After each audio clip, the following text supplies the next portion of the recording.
Hello बच्चों।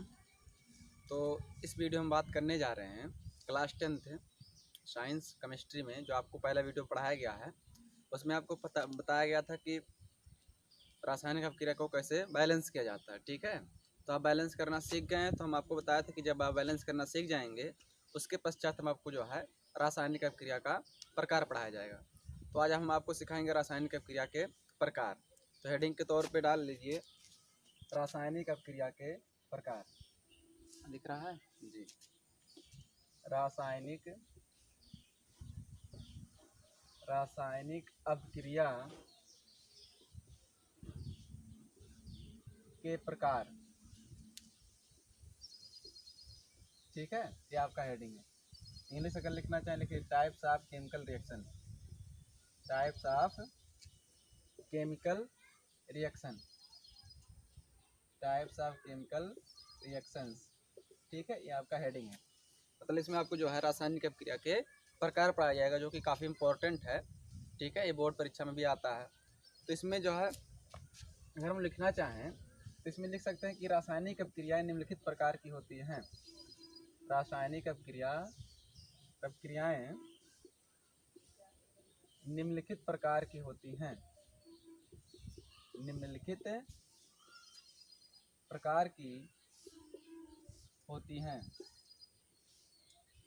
तो सबसे पहला प्रकार आपका फर्स्ट है कॉम्बिनेशन रिएक्शन अर्थात योगात्मक अभिक्रिया। नंबर 1 आपका है फर्स्ट योगात्मक अभिक्रिया। इसी का एक नाम और है संयोजन अभिक्रिया। संयोजन अभिक्रिया। ठीक है, एक नाम और है संकलन अभिक्रिया। कोई भी आएगा तो आप समझ लीजिए कि आपका योगात्मक ही पूछ रहा है, चाहे संयोजन लिखा जाए, चाहे संकलन लिखा जाए या योगात्मक लिखा जाए। और इंग्लिश इसका है एडिशन रिएक्शन। ठीक है, ये बात आपका है। तो पहला प्रकार क्या है, योगात्मक अभिक्रिया कहिए, चाहे संयोजन अभिक्रिया कहिए या आपका क्या कहिए संकलन अभिक्रिया। तो इसका हम लोग परिभाषा लिखने की कोशिश करते हैं। परिभाषा, ठीक है, डेफिनेशन इसका क्या है। तो इसका डेफिनेशन कुछ इस तरह है, लिखेंगे ऐसी अभिक्रिया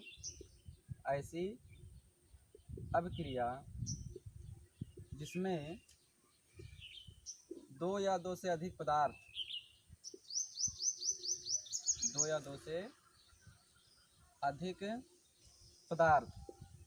अब यहाँ पदार्थ की जगह क्या क्या हो सकता है, पदार्थ के तत्व भी हो सकते हैं अर्थात एलिमेंट्स भी हो सकते हैं या यौगिक भी हो सकते हैं। ठीक है, तत्व कामा यौगिक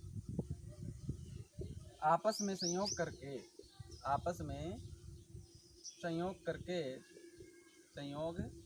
करके केवल एक ही पदार्थ बनाते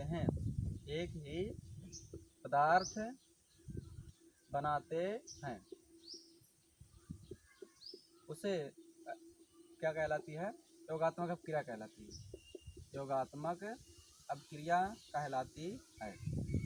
ये आपका क्या है, परिभाषा है। ठीक है, तो एक बार फिर से हम रिवाइज बता दे रहे हैं कि ऐसी अभिक्रिया जिसमें दो या दो से अधिक पदार्थ, अब पदार्थ क्या क्या हो सकते हैं, तत्व भी हो सकता है, यौगिक भी हो सकता है, आपस में संयोग करके केवल एक पदार्थ बनाता हो।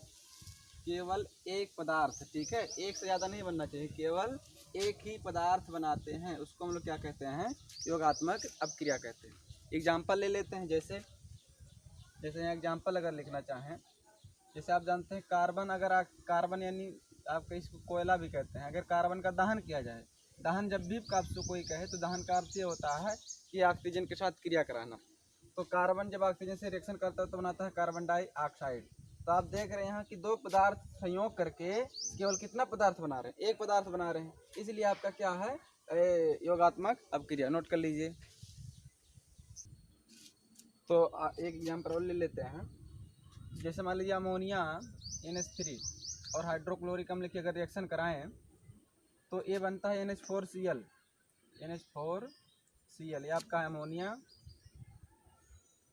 ये आपका हाइड्रोक्लोरिक अम्ल। तो ये दोनों आपस में संयोग करके क्या बनाते हैं, NH4Cl अर्थात अमोनियम क्लोराइड, जिसको हम लोग नवसादर कहते हैं, अमोनियम क्लोराइड। ठीक है, अमोनियम क्लोराइड, इसी को नवसादर कहते हैं। तो देखने वाली बात यह है, इसमें दो पदार्थ आपस में संयोग करके केवल एक ही पदार्थ बनाते हैं। ठीक है, दो या दो से अधिक हो सकते हैं, यहाँ लिखा गया है दो या दो से, हाँ ठीक है। तो दो पदार्थ हो या दो से अधिक पदार्थ हो आपस में संयोग करके कितना बनाते हैं, एक ही बनाएं, एक से अधिक नहीं बनना चाहिए, नहीं तो उसको योगात्मक नहीं माना जाएगा।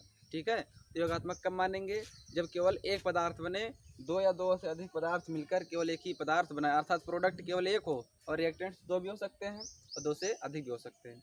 एग्जाम्पल और ले लेते हैं, दिख रहा है, हाँ दिख रहा है। एग्जाम्पल, अगर कार्बन मोनोऑक्साइड की हम लोग करा दे रिएक्शन क्लोरीन से, तो ये बनता है COCl2, COCl2, जिसको बोलते हैं कार्बोनिल क्लोराइड, कार्बोनिल क्लोराइड। ठीक है, ये आपका है फास्जीन, बहुत ही जहरीली गैस होती है, जिसको हम लोग क्या कहते हैं, फास्जीन कहते हैं, नोट कर लीजिए। तो दो चार एग्जाम्पल और लिख लेते हैं। जैसे मान लीजिए आप जो है, अगर हाइड्रोजन की क्रिया जो है इससे कराएं ऑक्सीजन से, ठीक है, तो यहाँ पर क्या बनता है, वाटर H2O। इसको बैलेंस कर लेते हैं, तो देखिए यहाँ पर दो हाइड्रोजन, यहाँ पर दो ऑक्सीजन। तो आप बैलेंस में क्या बताया गया था, सबसे पहले आप धातु को बैलेंस करना, फिर आधातु को, उसके बाद ऑक्सीजन को और लास्ट में हाइड्रोजन को। तो चूँकि इसमें धातु आधातु है ही नहीं, तो ऑक्सीजन को, यहाँ दो ऑक्सीजन है, यहाँ पर एक ऑक्सीजन है, तो हम दो से इसमें क्या कर देते हैं, गुणा करा देते हैं। दो से गुणा कराने दो ऑक्सीजन हो जा रहा है, बट यहाँ पर दो दुना चार, चार हाइड्रोजन भी हो जा रहे हैं। तब इसमें कितने गुणा कराएंगे, दो से, ताकि जो दुना चार हाइड्रोजन भी हो जाए। तो आप देख रहे हैं यहाँ पर हाइड्रोजन और ऑक्सीजन रिएक्शन करके क्या बना रहे हैं, H2O। तो एक ही पदार्थ अगर बनाते हैं तो उसको हम लोग क्या बोलेंगे, योगात्मक अपक्रिया। एक और देख लीजिए, सल्फर की क्रिया अगर हम लोग कराएं ऑक्सीजन से, सल्फर अगर ऑक्सीजन से रिएक्शन करे, तो यह सल्फर ऑक्सीजन से रिएक्शन करके बनाता है सल्फर डाइऑक्साइड बनाता है। तो यहाँ भी देख रहे हैं दो पदार्थ मिलकर कितना पदार्थ बना रहे हैं, एक ही पदार्थ बना रहे हैं। तो ऐसे सभी रिएक्शन को जिनमें दो या दो से अधिक पदार्थ संयोग करके केवल एक ही पदार्थ बनाते हैं, उसको हम लोग क्या कहते हैं, योगात्मक अपक्रिया। अब हमारे सल्फर डाइऑक्साइड का ऑक्सीजन से भी रिएक्शन करा देते हैं, सल्फर डाइऑक्साइड प्लस ऑक्सीजन, क्या बनता है, सल्फर ट्राईऑक्साइड या SO3, sulphur try oxide, sulphur try oxide. ठीक है, बैलेंस कर लेते हैं। अब यहाँ पर देख रहे हैं दो ऑक्सीजन, यहाँ पर कितना, तीन ऑक्सीजन है। तो अगर हम लोग क्या करें कि यहाँ दो से करा दे गुणा, पहले तो आधात बैलेंस कर लेते हैं, सल्फर आपका आधा तो बैलेंस है, ऑक्सीजन यहाँ दो, दो ना चार, यहाँ कितना, तीन है। तो यहाँ अगर दो से गुणा करा दें तो दो सल्फर भी हो गया और 6 ऑक्सीजन हो गए, दो सल्फर हो गया। अगर यहाँ दो से हम गुणा कराएं तो दो सल्फर, दो दूना चार, चार ऑक्सीजन यहाँ, दो ऑक्सीजन यहाँ, कितने ऑक्सीजन हो गए, 6 ऑक्सीजन। इस प्रकार से पूरी तरीके से बैलेंस है। तो ये सब के सब क्या है, योगात्मक अपक्रिया। अब हल्का फुल्का आपको कार्बनिक रसायन में योगात्मक अपक्रिया होता है। जैसे मान लीजिए आपको एथिलीन दे दिया जाए, CH2 डबल बॉन्ड CH2, ये आपका एथिलीन है। ठीक है, तो एथिलीन में क्या होता है कि जो असंतृप्त यौगिक होते हैं कार्बनिक यौगिक में, डबल बॉन्ड वाले, ट्रिपल बॉन्ड वाले, उनकी हाइड्रोजन से क्रिया कराने पर क्या होता है कि जैसे यहाँ पर दो हाइड्रोजन है, निकल की उपस्थिति में होता है रिएक्शन, कुछ ताप होता है हीट करने पर, तो हाइड्रोजन एक एक हाइड्रोजन दोनों को मिल जाता है। तो यहाँ पर चूँकि दो हाइड्रोजन इसके पास है, दो हाइड्रोजन इसके पास है, तो यहाँ अगर दो हाइड्रोजन एक इसको मिले, एक इसको मिले, तो हो जाएगा तीन तीन हाइड्रोजन हो जाएगा, CH3 सिंगल बॉन्ड CH3, और डबल बॉन्ड ब्रेक हो जाता है, सिंगल बॉन्ड में कन्वर्ट हो जाता है। इसी प्रकार अगर एसिटिलीन ले आए, CH ट्रिपल बॉन्ड CH, इसका नाम एथिलीन है, सामान्य नाम एथिलीन, और इसका नाम है एसिटिलीन, एसिटिलीन। तो एसिटिलीन की जब हाइड्रोजन से रिएक्शन कराते हैं निकल की उपस्थिति में, तो पहले क्या होता है कि एक एक हाइड्रोजन मिल जाता है, तो होता है CH2 ट्रिपल बॉन्ड टूट कर हो जाएगा डबल बॉन्ड, ये फिर रिएक्शन कर लेते हैं हाइड्रोजन से, और फिर निकल की उपस्थिति में कराते हैं गर्म करने पर, तो क्या होता है फिर एक एक हाइड्रोजन मिलता है, तब फिर जाके क्या बनता है CH3 सिंगल बॉन्ड CH3, जिसको क्या बोलते हैं, एथेन बोलते हैं। ठीक है, तो आप देख रहे हैं कि ये आप एक पदार्थ यहाँ, एक पदार्थ यहाँ, दो पदार्थ मिल रहे हैं और बना रहे हैं एक ही पदार्थ, फिर ये दो पदार्थ यहाँ पे मिलकर क्या बना रहे हैं, एक ही पदार्थ बना रहे हैं, ऊपर भी उसी प्रकार से है। तो ऐसी अपक्रिया जिसमें दो या दो से अधिक पदार्थ आपस में संयोग करके केवल एक ही पदार्थ का निर्माण करते हैं, ऐसी अपक्रिया को योगात्मक अपक्रिया कहते हैं। नोट कर लीजिए एग्जाम्पल और इसका परिभाषा दोनों। तो योगात्मक अपक्रिया जहाँ तक आप जो है जान चुके हैं, हम दूसरा प्रकार पढ़ने जा रहे हैं, इसका नाम है वियोजन अपक्रिया। वियोजन इसी बोलते हैं, अपघटन भी बोलते हैं। तो चाहे वियोजन कहिए या अपघटन, दोनों का एक ही मतलब है। अपक्रिया, वियोजन या अपघटन, अपक्रिया, इसको बोलते हैं डीकम्पोजिशन। Decomposition reaction. ठीक है, ये आपका है दूसरा प्रकार। तो डीकम्पोजिशन में क्या होता है, वियोजन का अर्थ होता है टूटना। ठीक है, इसमें इसका हम लोग अगर मतलब समझें तो इसमें क्या होता है, एक पदार्थ दो या दो से अधिक सरल यौगिकों में क्या होता है, टूट जाता है। ठीक है, तो अगर इसका हम लोग परिभाषा लिखना चाहें कि परिभाषा इसका क्या है, तो कहेंगे कि ऐसी अपक्रिया, ऐसी रासायनिक अपक्रिया, ऐसी रासायनिक अपक्रिया जिसमें यौगिक बाह्य कारकों द्वारा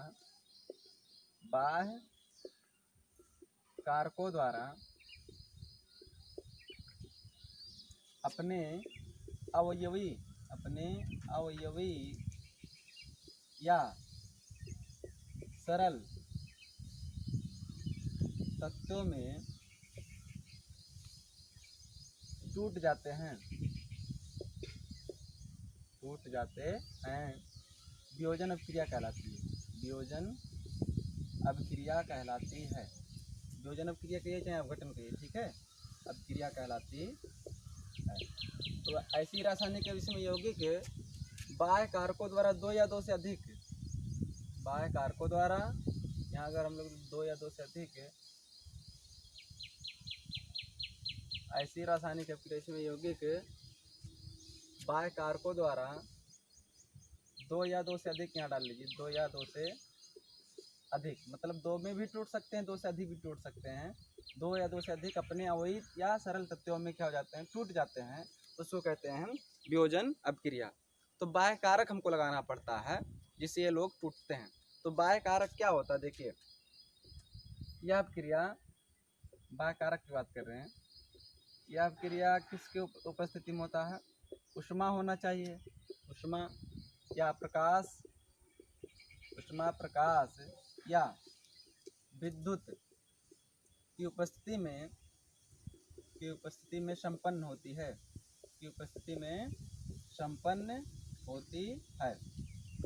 ठीक है। तो चाहे ऊष्मा रख दीजिए बाह्य कारक के स्थान पे, बाह्य कारक मतलब ऊष्मा भी हो सकता है, प्रकाश भी हो सकता है और आपका विद्युत भी हो सकता है। तो चूंकि तीन हो सकते हैं तो इसलिए ये जो वियोजन अपक्रिया है ये तीन टाइप की होती है, ठीक है। तो लिखेंगे इस आधार पर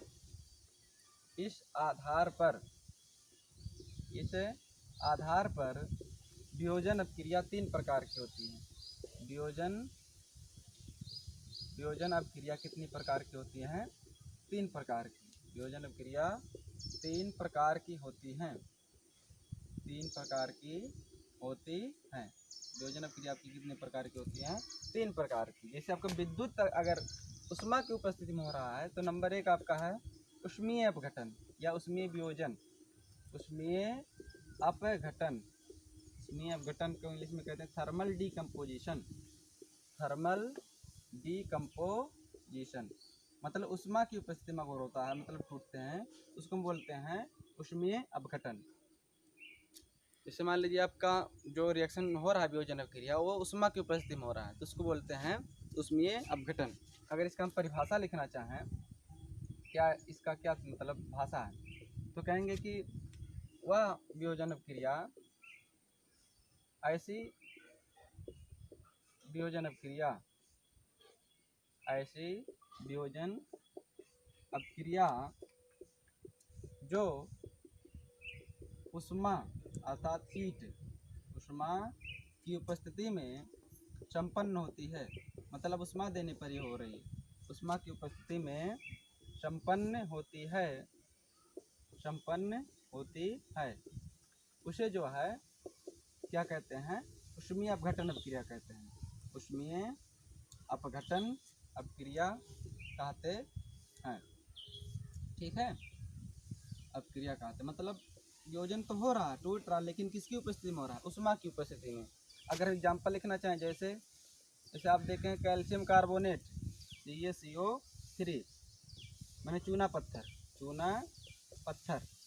इसको जो है गर्म जब करते हैं तो ये टूटता है calcium oxide plus carbon dioxide, मतलब ये बिना बुझा चूना होता है, यानी कली चूना होता है। कैल्शियम ऑक्साइड क्या कहते हैं, बिना बुझा चूना, या आपका कार्बन डाइऑक्साइड। तो आप देख रहे हैं कि इसमें एक पदार्थ जो है इसको जो हम लोग उष्मा दे रहे हैं, ये जो त्रिभुज बनता है ना, इसका अर्थ होता है उष्मा। या तो ये बनाइए या खुद हिंदी में लिख दीजिए उष्मा, क्या लिख दीजिए उष्मा।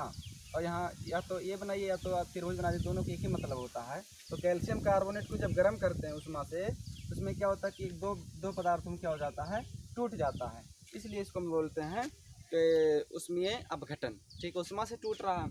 एक एग्जाम्पल और ले लीजिए, ferrous sulphate, FeSO4, ferrous sulphate.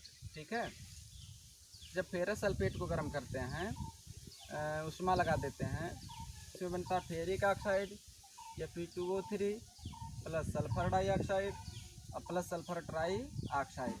ठीक है, ये भी आपका क्या है, उष्मीय अपघटन है। क्योंकि इसमें देख रहे हैं एक पदार्थ है, इसको हम लोग क्या कर रहे हैं, गर्म कर रहे हैं, उष्मा दे रहे हैं। उष्मा देने पर दो या दो से अधिक तीन पदार्थ में जो है टूट गया, यानी वियोजित हो गया, इसलिए इसको क्या बोलेंगे, उष्मीय अपघटन।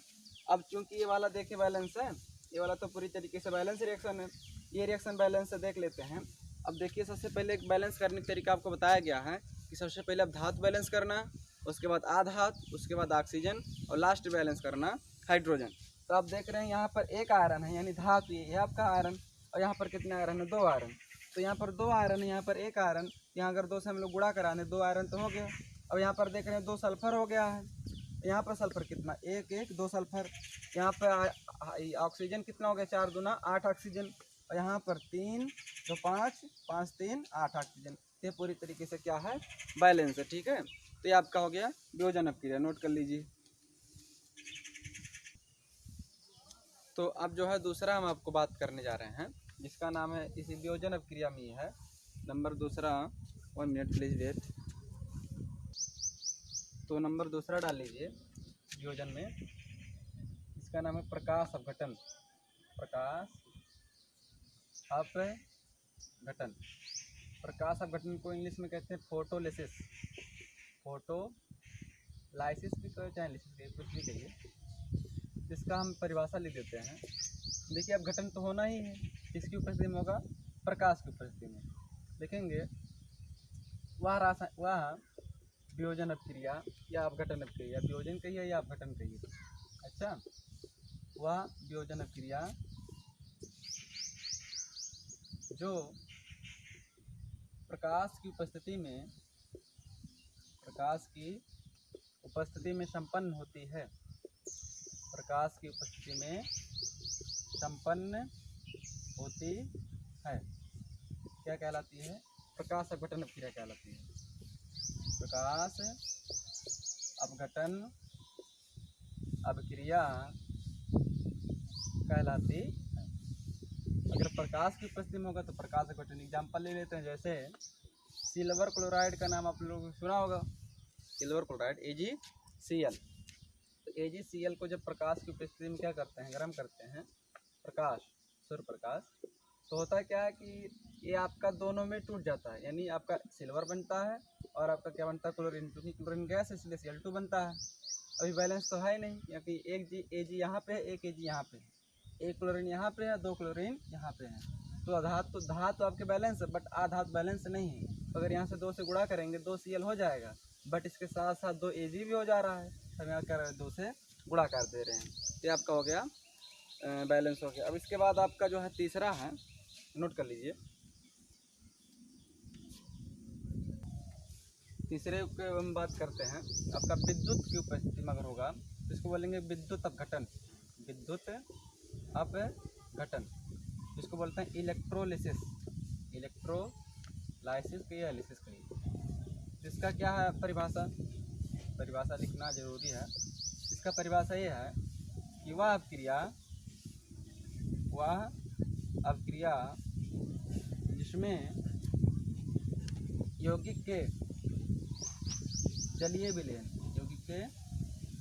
विलयन या जलीय विलयन को क्या कहते हैं, गलित अवस्था। ठीक है, वह अपक्रिया में यौगिक के जलीय विलयन में विद्युत यानी इलेक्ट्रिक, हाँ, विद्युत प्रवाहित करने पर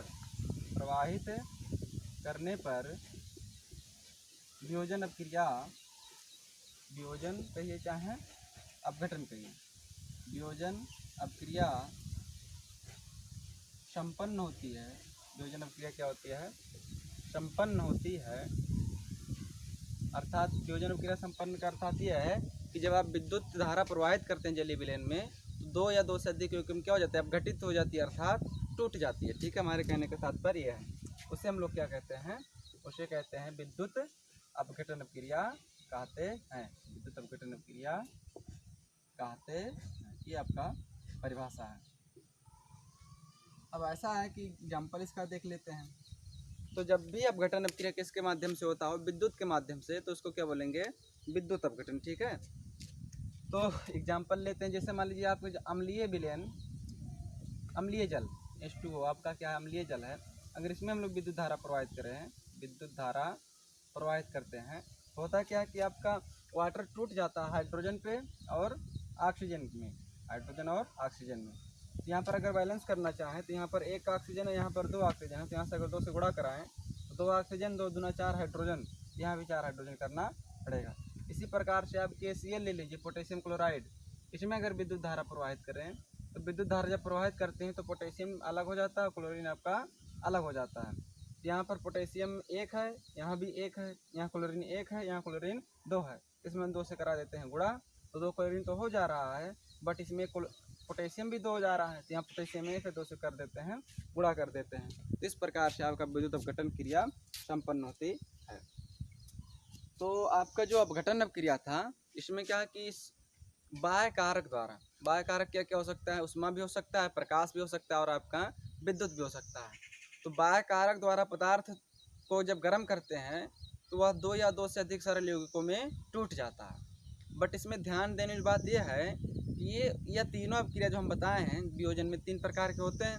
वियोजन पूरी तरीके से अनुत्क्रमणीय अपक्रिया होती है, अनुत्क्रमणीय अपक्रिया होती है। अगर हम नोट इसमें लिखते हैं तो बहुत इम्पोर्टेंट चीज़ है आपके लिए कि जब आपकी वियोजन अपक्रिया होती है अर्थात अपघटन अपक्रिया, वियोजन, नोट बना के लिख लीजिए नोट में, वियोजन या अपघटन एक ही बात है। वियोजन अपक्रिया क्या होती है? वियोजन अपक्रिया अनुत्क्रमणीय होती है, अनुत्क्रमणीय होती है, अनुत्क्रमणीय होती है। इसका अर्थात मतलब क्या है? अर्थात बाह्य कारक हटा लेने पर, बाह्य कारक हटा लेने पर पुनः मूल पदार्थ नहीं बनता है, मूल पदार्थ नहीं बनता है, मूल पदार्थ नहीं बनता है। जैसे कैल्शियम कार्बोनेट आप गर्म किए थे उष्मा की उपस्थिति में, तो क्या बनता? Calcium oxide plus carbon dioxide. तो इसको अगर उसमें हटा लें तो फिर से ये नहीं बनेगा। ठीक है, कहने का तात्पर्य है। तो वियोजन अपक्रिया पूरी तरीके से क्या होती हैं? अनुत्क्रमणीय। ठीक है, और दूसरी बात इसमें ये कहते हैं कि आपका जो विद्युत अपघटन है, इसमें जब विद्युत हम लोग डालते हैं तो देखिए विद्युत जब अप्लाई करते हैं, विद्युत धारा प्रवाहित करते हैं तो ये भी टूट जाता है। तो जब भी विद्युत धारा प्रवाहित करते हैं तो धनायन बनता है, आपका क्या बनता है? ऋणायन बनता है। ठीक है, तो जो आपका धनायन होता है वो कहाँ जाता है? देखिए एक आपका दो क्षण होता है, एक होता है एनोड, क्या होता है? एनोड होता है पॉजिटिव, कैसा होता है? पॉजिटिव, यानी धनावेशित होता है एनोड। और कैथोड जो होता है, कैथोड क्या होता है? ऋणावेशित होता है। तो बताइए ऋणावेशित पर कौन जाएगा? धनायन वाला भाग। ऋणावेशित पर कौन जाएगा? धनायन। तो धनायन कहाँ प्राप्त होते हैं? कैथोड पर। धनायन कहाँ प्राप्त होते हैं? कैथोड पर। एनोड आपका होता है पॉजिटिव, कैसा होता है? पॉजिटिव होता है। तो पॉजिटिव पर कौन जाएगा? निगेटिव जाएगा। यानी जो ऋणायन वाले भाग होते हैं, ऋणायन भाग, ऋणायन भाग कहाँ प्राप्त होते हैं? एनोड पर प्राप्त होते हैं। समझ पा रहे हैं बात? यह कहाँ प्राप्त होते हैं? एनोड पर। अब देखिए आप जैसे पोटेशियम जानते हैं धनावेशित होता है, धातु ही है, पोटेशियम धनावेशित होता है। ये कहाँ प्राप्त होगा? आपका धनावेशित भाग आपका प्राप्त होगा कैथोड पर। कहाँ प्राप्त होगा? कैथोड पर। और ये आपके ऋणायन भाग होता है तो प्राप्त होगा एनोड पर। ठीक है, समझ पा रहे हैं बात ना? इसी प्रकार से आप जो है नोट कर लीजिए। ठीक है, नोट कर लिए। तो आपका जो भी विद्युत अपघटन होगा उसमें दो पार्ट होंगे, एक पॉजिटिव पार्ट, एक होगा निगेटिव पार्ट। तो पॉजिटिव पार्ट किसको अट्रैक्ट करता है? निगेटिव पार्ट को। तो जो धनायन वाला भाग होता है वह कहाँ जाएगा? कैथोड पर। धनायन भाग कहाँ प्राप्त होगा? कैथोड पर। और ऋणायन भाग कहाँ प्राप्त होगा? एनोड पर। तो पोटेशियम क्लोराइड में K प्लस होता है, Cl माइनस, तो प्लस वाला कहाँ जाएगा? कैथोड पर। धनायन भाग कहाँ जाएगा? कैथोड पर। और Cl माइनस कहाँ जाएगा? ऋणायन भाग कहाँ जाएगा? एनोड पर। ऐसे वाटर में जानते हैं H प्लस होता है, हाइड्रोजन प्लस होता है। तो हाइड्रोजन जो प्लस होता है, प्लस वाला कहाँ जाएगा? कैथोड पर। या ये जाएंगे कैथोड पर हाइड्रोजन, और ऑक्सीजन कहाँ जाएगा? एनोड पर। ठीक है, तो ये आपका हो गया विद्युत अपघटन। नोट कर लीजिए। हेलो बच्चों, तो हम बात करने जा रहे हैं आपको ये रासायनिक अपक्रिया के प्रकार में आगे। तो रासायनिक अपक्रिया जैसा कि आपको बताया गया था आगे, उसी के जो है आगे हम लोग काम करना जा रहे हैं। तो आपको एक और अपक्रिया जिसका नाम है, देखिए आपको एक पढ़ाया गया था, आपको पहला क्या पढ़ाया गया था? पहला आपको पढ़ाया गया था योगात्मक अपक्रिया, फिर आपको पढ़ाया गया था वियोजन अपक्रिया। ठीक है, इसके बाद तीसरा नंबर आपका है विस्थापन अपक्रिया। नंबर 3 क्या है? विस्थापन अपक्रिया। विस्थापन अपक्रिया, इसको कहते हैं displacement reaction. Displacement reaction. Displacement reaction. इसी का एक नाम और है जिसको हम लोग प्रतिस्थापन अपक्रिया भी कहते हैं। दोनों का अर्थ एक ही होता है, प्रतिस्थापन अपक्रिया। ठीक है, इसका इंग्लिश है सब्स्टिट्यूशन रिएक्शन। Substitution reaction. जैसा कि आप दो प्रकार की अपक्रिया पढ़ चुके हैं, ये आपका तीसरा प्रकार है विस्थापन अपक्रिया कहिए चाहे प्रतिस्थापन अपक्रिया कहिए। तो इसका परिभाषा क्या है? इसका परिभाषा हम लिखने की कोशिश करते हैं। वह रासायनिक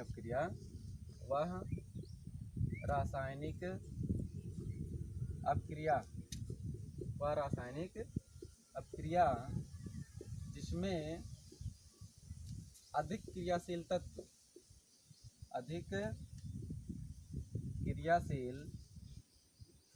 तत्व कम क्रियाशील तत्व के यौगिक, कम क्रियाशील तत्व के यौगिक में से उस तत्व के परमाणु को विस्थापित करके स्वयं उसका स्थान ग्रहण कर लेता है। स्वयं उसका स्थान ग्रहण कर लेता है।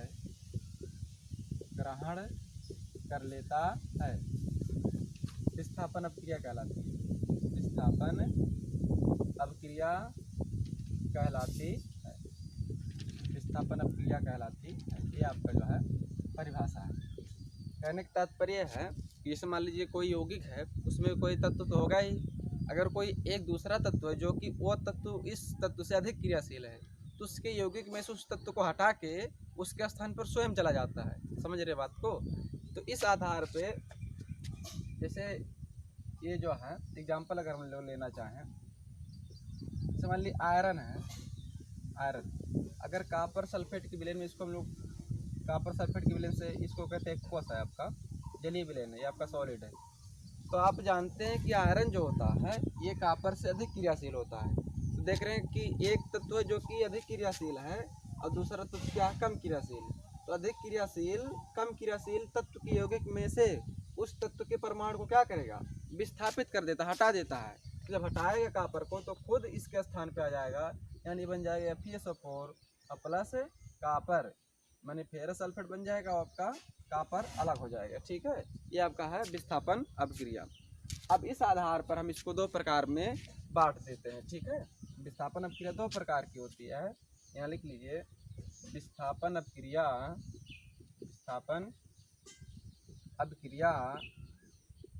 दो प्रकार की होती है, दो प्रकार की होती है। दो प्रकार की कैसे?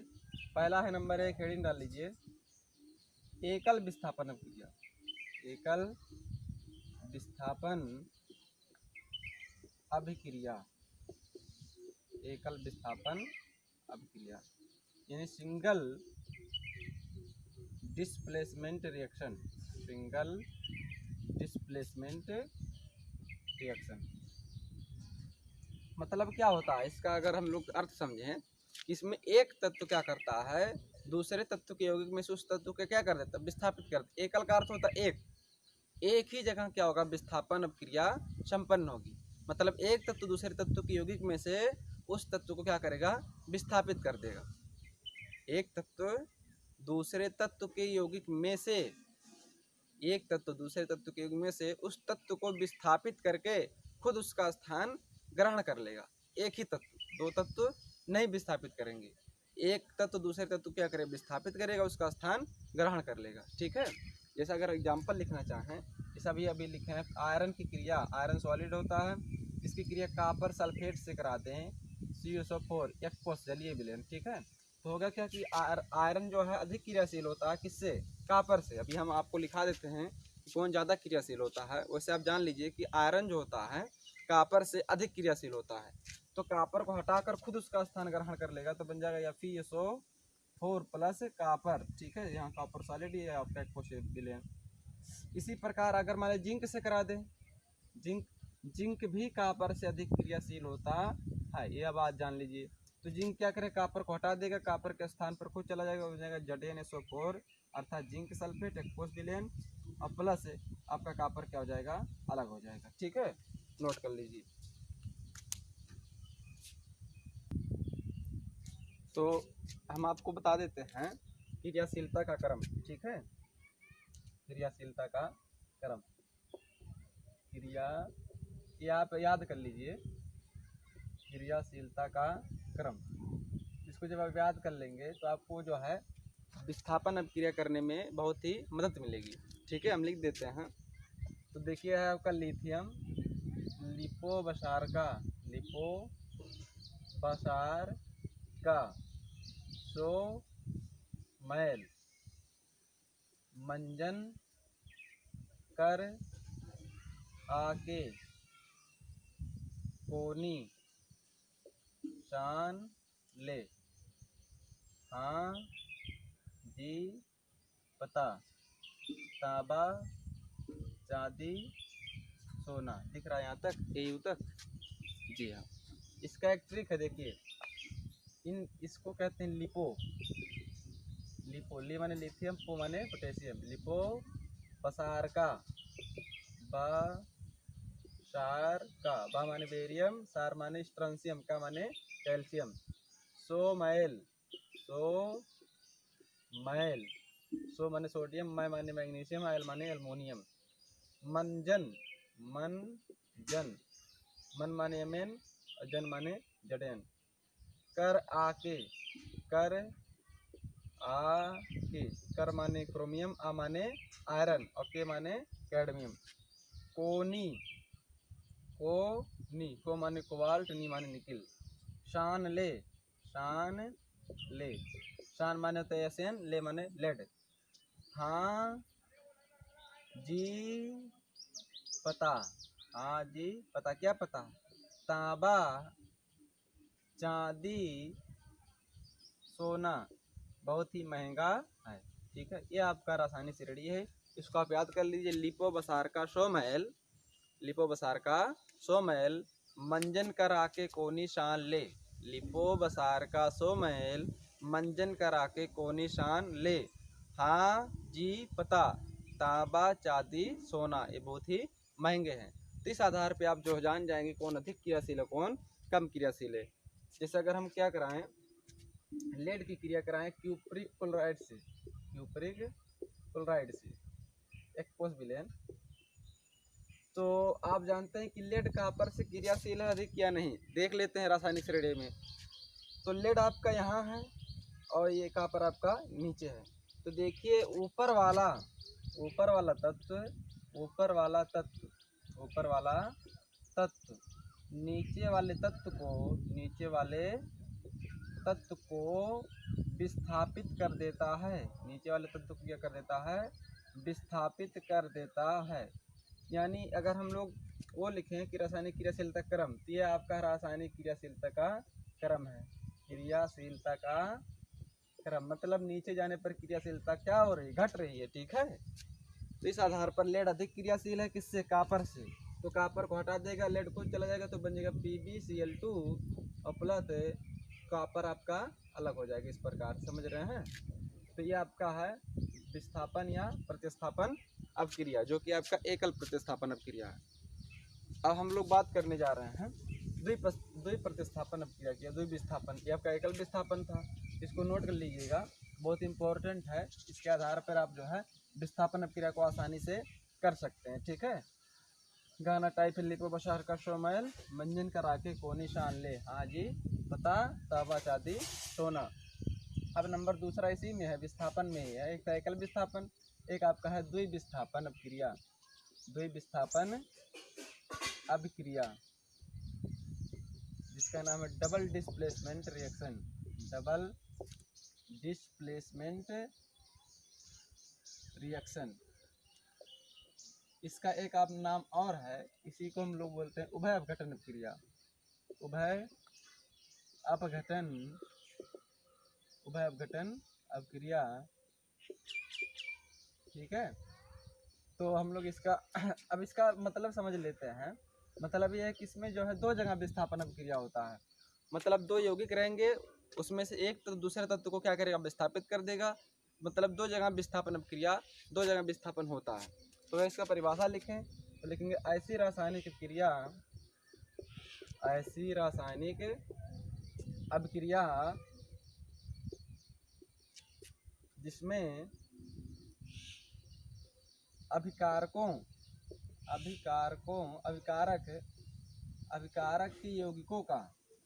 के यौगिकों में आयनों या मूलकों के विनिमय द्वारा क्या होता है? उत्पाद बनते हैं। विनिमय द्वारा उत्पाद बनते हैं, यानी प्रोडक्ट, उसे जो है क्या कहलाती है? द्विविस्थापन अपक्रिया कहलाती है। द्विविस्थापन अपक्रिया कहलाती है। ठीक है, इसमें क्या होगा कि दो जगह विस्थापन होगा, या कहिए कि आयनों का यौगिक जो होते हैं, अभिकारक के यौगिक, उनमें आयनों का क्या होगा? अदला बदली होगा, यानी विनिमय होगा, एक्सचेंज होगा। ठीक है, तो उससे क्या बनेगा? प्रोडक्ट जब बनेगा तो उस अपक्रिया को हम लोग नाम देते हैं द्विविस्थापन अपक्रिया। एग्जाम्पल ले लेते हैं, जैसे AgNO3 की क्रिया करा देते हैं NaCl से। किससे करा देते हैं? NaCl। अब इसमें आप ये देखिए, इसमें आयन्स कौन कौन से हैं? आप जानते हैं कि Na पे क्या होता है? प्लस होता है, और Cl पे क्या होता है?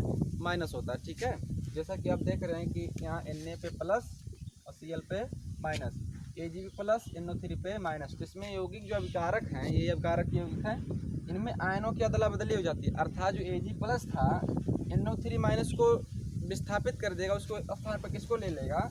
Cl माइनस को।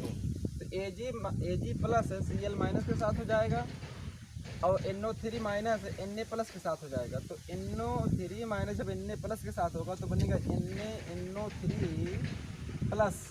आपका Ag प्लस किसके साथ जा रहा है? Cl माइनस है, जो बन जाएगा AgCl, यानी सिल्वर क्लोराइड। आपका बन जाएगा सिल्वर क्लोराइड। और ये आपका सोडियम नाइट्रेट,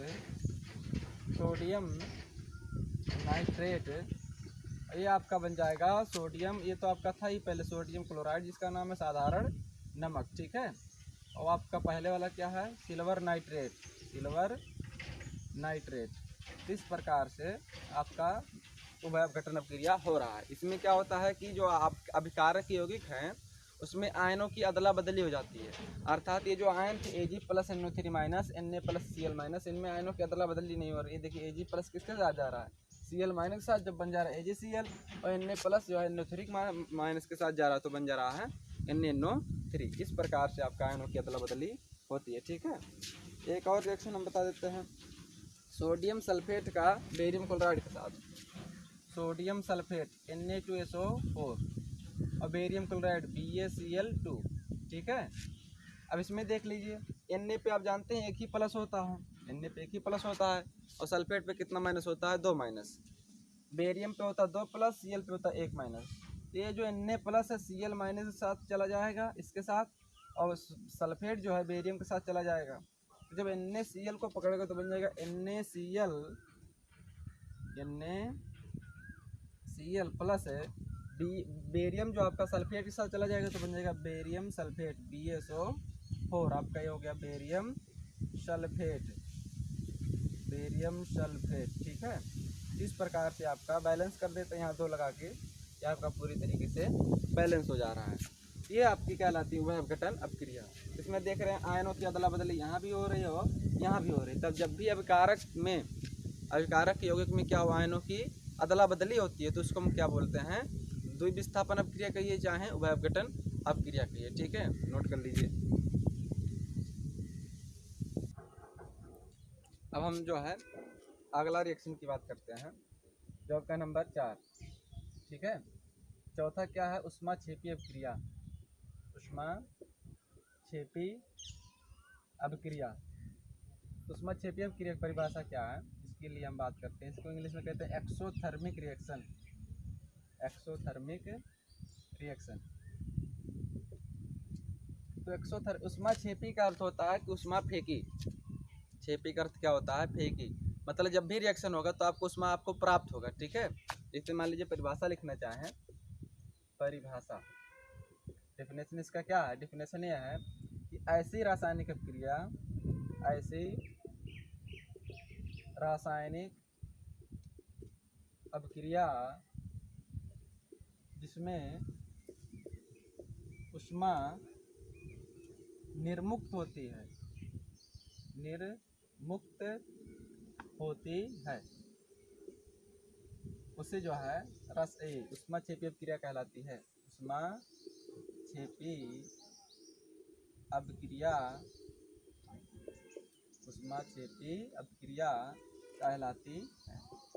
अर्थात इसमें आपको ऊष्मा प्राप्त होगा, यानी रिएक्शन जब होगा तो उसमें ऊष्मा आपको प्राप्त होगा। ठीक है, जैसे मान लीजिए आप चूना देखे हैं, चूना जो आप वो सफ़ेदी करने के लिए लाते हैं, तो CaO आपका चूना है। इसमें जब आप वाटर मिलाते हैं तो क्या बनता है, आपको बनता है बुझा चूना भी बन जाता है, CaOH का होल ट्वाइस। इसके साथ साथ आपको क्या मिलता है, ऊष्मा। क्या मिलता है, ऊष्मा। तो ये आपका है ऊष्माक्षेपी अपक्रिया। ठीक है, समझ रहे हैं कि नहीं समझ रहे हैं। इसमें देखिए आपका या आपको बिना बुझा चूना, जब पानी मिलाते हैं दोनों को साथ साथ तो आपका बुझा चूना बनता है, प्लस आपको ऊष्मा निकलती है। तो आपको ऊष्माक्षेपी अपक्रिया अर्थात इसमें ऊष्मा निकलता है। ठीक है, निर्मुक्त होती है। ये एग्जाम्पल देख लीजिए। और जैसे कार्बन को जब ऑक्सीजन के साथ दहन करते हैं, तो दहन करते हैं तब भी आपका कार्बन डाइऑक्साइड तो बनता ही बनता है, और प्लस 94.0 किलो कैलोरी ऊष्मा निकलती है, किलो कैलोरी ऊष्मा निकलती है। तो जब ये जो है ऊष्माक्षेपी अपक्रिया है। इसमें नोट करने वाली बात यह है कि ऊष्माक्षेपी अपक्रिया में, ऊष्माक्षेपी अपक्रिया में, ऊष्माक्षेपी अपक्रिया में ऊष्मा को उत्पाद के साथ प्लस चिन्ह द्वारा लिखा जाता है, प्लस चिन्ह द्वारा लिखा जाता है। जब भी ऊष्मा निकलेगी तो जहाँ प्रोडक्ट बनेगा उसके साथ प्लस लगाकर ऊष्मा लिखना पड़ेगा।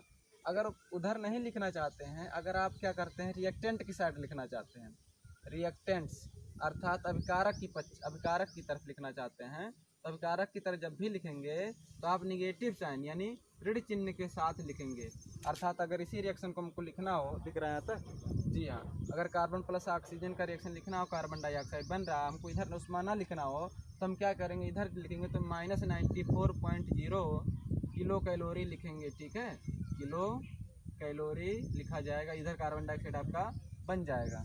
तो जो आपका उष्मा है उसको लिखने के दो तरीका है। पहला है प्रोडक्ट की साइड में, जब भी प्रोडक्ट साइड में लिखना तब प्लस चिन्ह के साथ लिखना, उसमें छेपी ही माना जाएगा। अगर आप रिएक्टेंट की साइड में लिख रहे हैं तो माइनस चिन्ह के साथ लिखेंगे, तब भी आपका उसमें छेपी ही माना जाएगा। ठीक है, तो ये आपका है उसमें छेपी अपक्रिया, नोट कर लीजिए। अब आपका जो पांचवा रिएक्शन है इसके बारे में बात कर लेते हैं। पांचवा आपका है उष्मा शोषी अपक्रिया। उष्मा शोषी अपक्रिया, जिसको इंग्लिश में कहते हैं एंडोथर्मिक रिएक्शन। एंडोथर्मिक रिएक्शन, ठीक है, एंडोथर्मिक रिएक्शन। उष्मा शोषी का अर्थ होता है कि इसमें क्या होता है, उष्मा का अवशोषण होता है। ठीक है, अगर परिभाषा लिखना चाहें तो बहुत छोटा परिभाषा है। परिभाषा ये है कि ऐसी अपक्रिया जिसमें उष्मा का अवशोषण होता है, जिसमें उष्मा का अवशोषण होता है,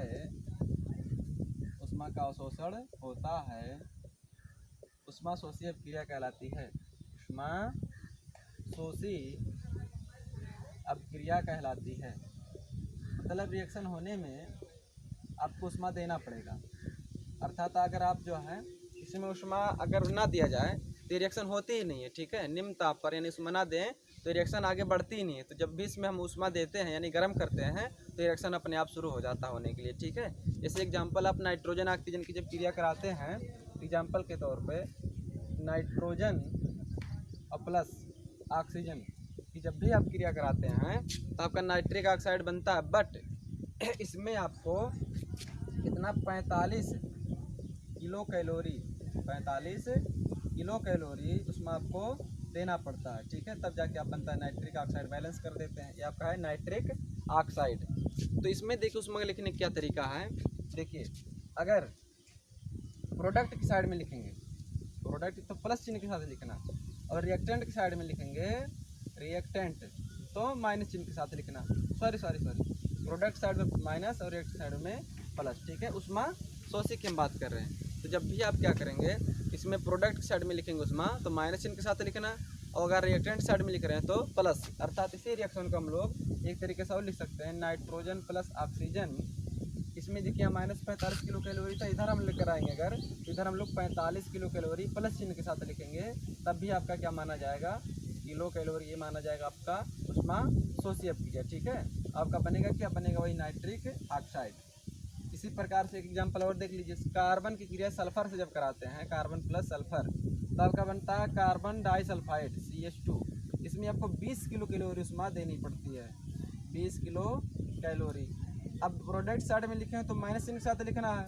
अगर मान लीजिए यही रिएक्शन आप क्या करते हैं, यहाँ बैलेंस कर देते हैं, अगर इस तरफ लिखना चाहते हैं तो प्लस 20 किलो कैलोरी लिखना पड़ेगा, तब माना जाएगा उष्मा शोषी अपक्रिया। ठीक है, इस प्रकार से आपको कार्बन डाइसल्फाइड प्राप्त होगा। तो एक बार फिर से आपको हम बता देते हैं। देखिए, एक है उष्मा छेपी। उष्मा छेपी में क्या होता है, उष्मा निर्मुक्त होती है, अर्थात उष्मा निकलती है। और उष्मा कैसे निकलेगी, आप प्रोडक्ट की साइड में प्लस चिन्ह के साथ दर्शाएंगे और रिएक्टेंट की साइड में माइनस चिन्ह के साथ उष्मा को लिखेंगे उष्मा छेपी में। उष्मा शोषी में क्या होता है, उष्मा का अवशोषण होता है, अर्थात अगर ताप नहीं देंगे तो रिएक्शन होगी ही नहीं, और जब ताप देंगे तो रिएक्शन होगी। और तो प्रोडक्ट साइड में उस उष्मा को जितना आप उष्मा दे रहे हैं माइनस चिन्ह के साथ लिखेंगे, अगर आप रिएक्टेंट साइड में लिखना चाहते हैं तो प्लस चिन्ह के साथ लिखेंगे। इतनी सी बात है, नोट कर लीजिए आराम से।